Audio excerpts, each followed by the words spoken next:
Tutuloy mo pa rin ba yung pag-aaral mo sa Mutya? Kailangan. Kasi lalong magalit si ate. Alam mo, simula nung namatay si nanay, ang tumodo talaga yung galit niya sa mundo. Minsan nga, iniisip ko kung naghahanap na lang talaga siya ng dahilan para magalit eh. Tamang away. Lahat na lang nakikitaan niya ng mali.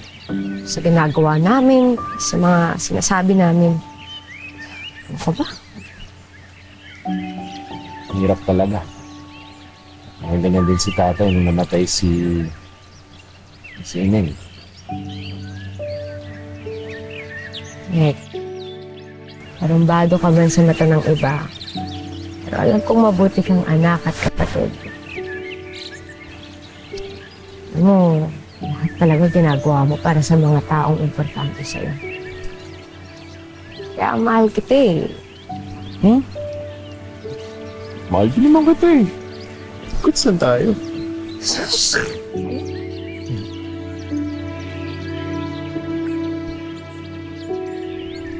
Ba't ka makikinig sa pamilya mo? Alam mo, kung talagang nakakahayong na-discover yung halaman, di mas maganda, di ba? Ibenta na natin yan at mas kumita pa tayo. Gusto mo talaga akong itakwil ng tatay ko, no?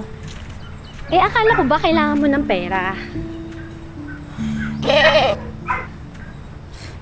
Buti pa tong kambing na to, no? Kain lang ng kain.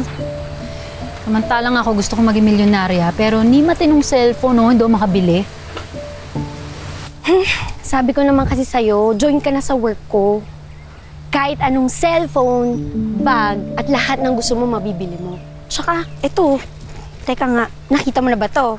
Oh, di ba? Amoy mayaman, hindi amoy rugby. At, coming soon dyan, mabibili ko na rin yung matching bag niyan. Ay, taray naman ang bestie ko. Diba? Talagang graduate ka na sa samahan ng mga hanggang tingin lang sa mall. Ikaw kasi. Ano, pag-isipan mo yung trabahong ino-offer ko sa'yo, ha? Hindi ka naman may hirapan doon, tsaka tuturo ko sa'yo yung lahat ng kailangan mong malaman.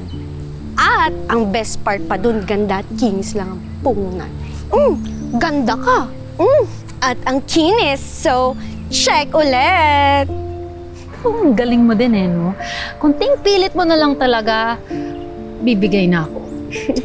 Visit lang kasi si Amira Paasa.